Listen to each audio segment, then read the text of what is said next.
So, we are reading a new book. Last week we studied about Cambodia, um, Pol Pot, the Khmer Rouge, and so now we are going to read this book, true account of Loung Ung, who lived through Pol Pot's destruction of her country, and I want to show you a couple things that will help you understand it. She, here's,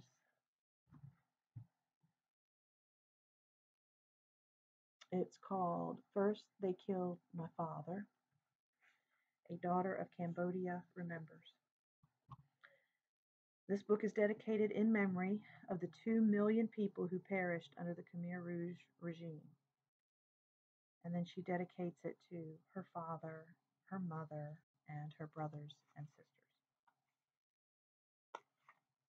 Author's note: from 1975 to 1979, through execution, starvation, disease, and forced labor, the Khmer Rouge systematically killed an estimated 2 million Cambodians, almost a fourth of the country's population.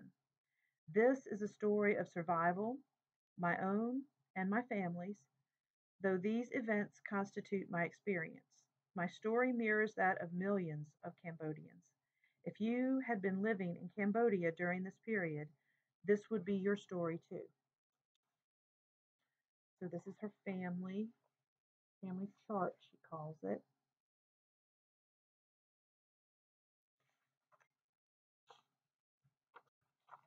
And then this is the map that we're going to use so you can understand when she's moving from one place to another.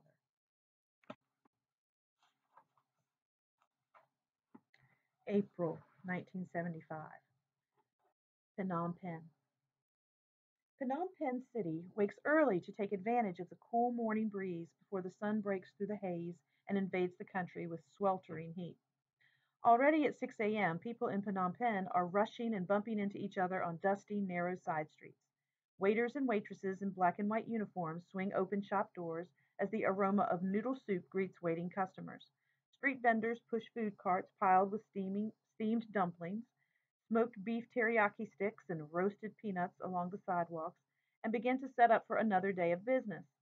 Children in colorful t-shirts and shorts kick soccer balls on sidewalks with their bare feet, ignoring the grunts and screams of the food cart owners.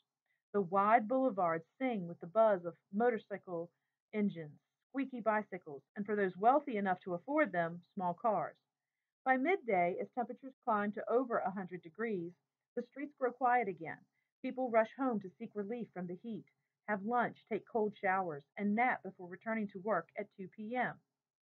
So they go home about noon, take a little nap, take a shower, kind of rest themselves from the heat, and then they go back to work at 2. I like that idea. My family lives on a third floor apartment in the middle of Phnom Penh, so I am used to the traffic and the noise. We don't have traffic lights on our streets. Instead, policemen stand on raised metal boxes in the middle of the intersections directing traffic. Yet the city always seems to be in one big traffic jam. My favorite way to get around with Ma is the cyclo because the driver can maneuver it in the heaviest traffic. A cyclo resembles a big wheelchair attached to the front of a bicycle.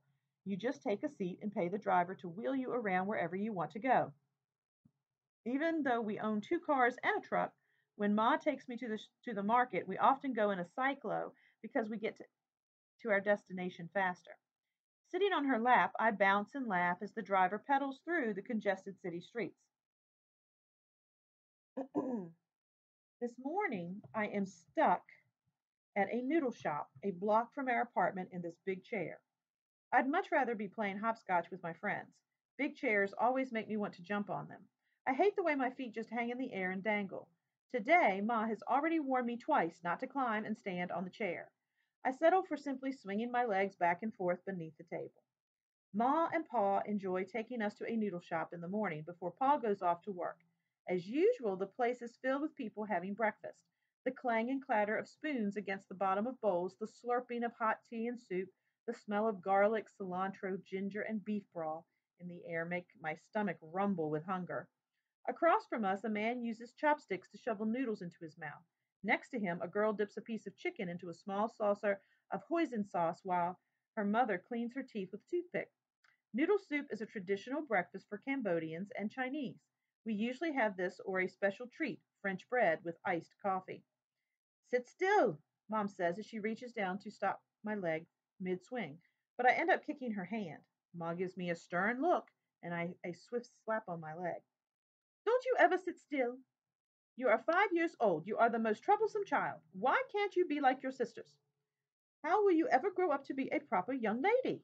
Ma sighs. Of course, I have heard all of this before. It must be hard for her to have a daughter who does not act like a girl, to be so beautiful and have a daughter like me.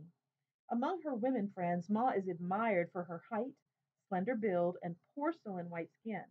I often overhear them talking about her beautiful face when they think she cannot hear.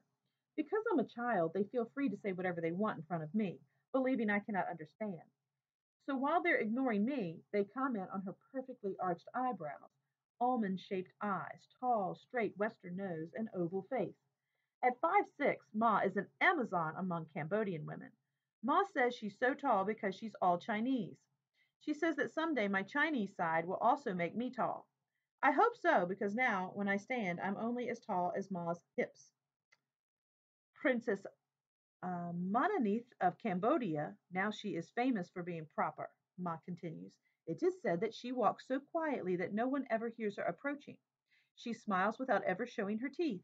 She talks to men without looking directly in their eyes. What a gracious lady she is. Ma looks at me and shakes her head. Is my reply, taking a loud swig of Coca Cola from the small bottle. Ma says I stomp around like a cow dying of thirst. She's tried many times to teach me the proper way for a young lady to walk. First, you connect your heel to the ground, then roll the ball of your feet on the earth while your toes curl up painfully. Finally, you end up with your toes gently pushing you off the ground. All this is supposed to be done gracefully, naturally, and quietly. It all sounds too complicated and painful to me. Besides, I am happy stomping around. The kind of trouble she gets into, while just the other day she. Ma continues to paw, but is interrupted when our waitress arrives with our soup. Phnom Penh special noodles with chicken for you and a glass of hot water, says the waitress as she puts the steaming bowl of translucent potato noodles swimming in clear broth before Ma. Two spicy Shanghai noodles with beef tripe and tendons. Before she leaves, the waitress also puts down a plate filled with fresh bean sprouts, lime slices, chopped scallions, whole red chili peppers, and mint leaves. As I add scallions, bean sprouts, and mint leaves to my soup, Ma dips my spoon and chopsticks into the hot water, wiping them dry with her napkin before handing them back to me. These restaurants are not too clean, but the hot water kills the germs. She does the same to her and Pa's tableware. While Ma tastes her clear broth chicken noodle soup, I drop two whole red chili peppers in my bowl. As Paul looks on approvingly, I crush the peppers against the side of the bowl with my spoon, and finally my soup is ready to taste the way I like it. Slowly I slurp the broth, and instantaneously my tongue burns and my nose drips. A long time ago, Pa told me that people living in hot countries should eat spicy foods because it makes them drink more water. The more water we drink, the more we sweat, and sweating cleans our bodies of impurities. I don't understand this, but I like the smile he gives me. So I again reach my chopsticks toward the pepper dish, knocking over the salt shaker, which rolls like a fallen log onto the floor. Stop what you're doing, Ma hisses. It was an accident, Pa tells her and smiles at me. Ma frowns at Pa and says, Don't you encourage her. Have you forgotten the chicken fight episode? She said that was an accident also, and now look at her face. I can't believe Ma is still angry about that. It was such a long time ago when we visited my uncle's and aunt's farm in the countryside and I played with their neighbor's daughter. She and I had a chicken we would carry around to have fights with the other kids' chickens. Ma wouldn't have found out about it if it weren't for the big scratch that still scars my face. The fact that she gets herself in and out of these situations give me hope. I see them as clear signs of her cleverness. Pa always defends me to everybody. He often says that People just don't understand how cleverness works in a child, and that all these troublesome things I do are actually signs of strength and intelligence. Whether or not Pa is right, I believe him. I believe everything Pa tells me. If Ma is known for her beauty, Pa is loved for his generous heart. At 5'5", he weighs about 150 pounds and has a large, stocky shape that contrasts with Ma's slender, long frame. Pa reminds me of a teddy bear, soft and big and easy to hug. Pa is part Cambodian and part Chinese and has black curly hair, a wide nose, full lips, and a round face. His eyes are warm and brown like the earth, shaped like a full moon. What I love most about Pa is the way he smiles, not only with his mouth, but also with his eyes. I love the stories about how my parents met and married. Well, oh my goodness, y'all need to stop. I love the stories about how my parents met and married. While Pa was a monk, he happened to walk across a stream where Ma was gathering water with her jug. Pa took one look at Ma and was immediately smitten. Ma saw that he was kind, strong, and handsome, and she eventually fell in love with him. Pa quit the monastery so he could ask her to marry him, and she said yes.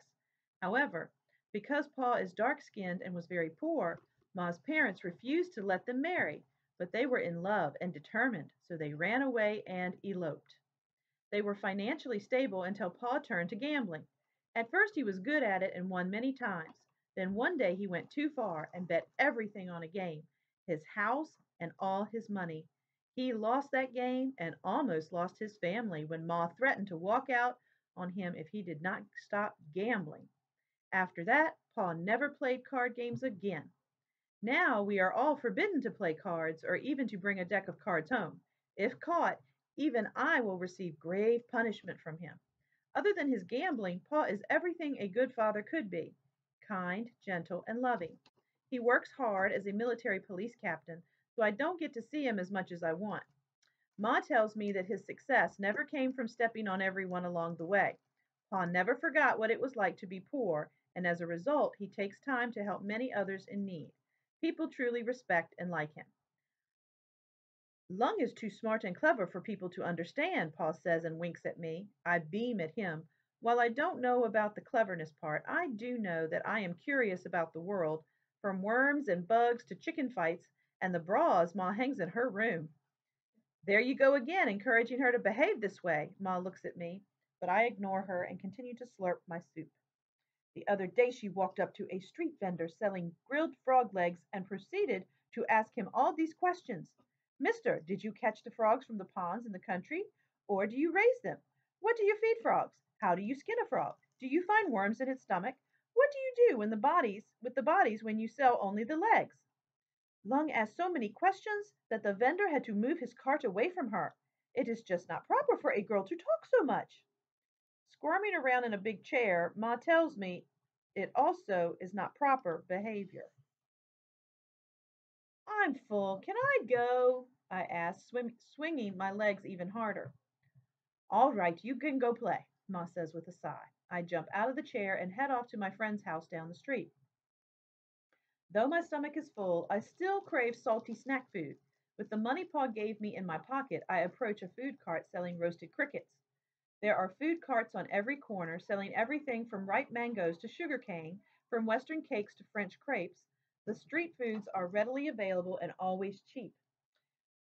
These stands are very popular in Cambodia. It is a common sight in Phnom Penh to see people on side streets sitting in rows on squat stools eating their food. Cambodians eat constantly, and everything is there to be savored if you have money in your pocket, as I do this morning. Wrapped in a green lotus leaf, the brown glazed crickets smell of smoked wood and honey. They taste like salty burnt nuts. Strolling slowly along the sidewalk, I watch men crowd around the stands with the pretty young girls at them. I realize that a woman's physical beauty is important, that it never hurts business to have attractive girls selling your products. A beautiful young woman turns otherwise smart men into gawking boys. I've seen my own brothers buy snacks they'd never usually eat from a pretty girl while avoiding delicious food sold by the homely girls.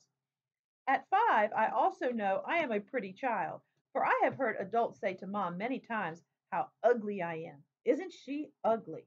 Her friends would say to her, what black, shiny hair! Look at her brown, smooth skin. That heart-shaped face makes one want to reach out and pinch those dimpled apple cheeks. Look at those full lips and her smile. Ugly!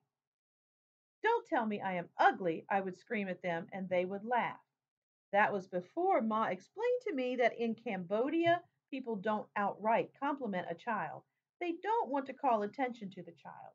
It is believed that evil spirits easily get jealous when they hear a child being complimented, and they may come and take away the child to the other world. Okay, so in Cambodia, you would say ugly if you think they're pretty.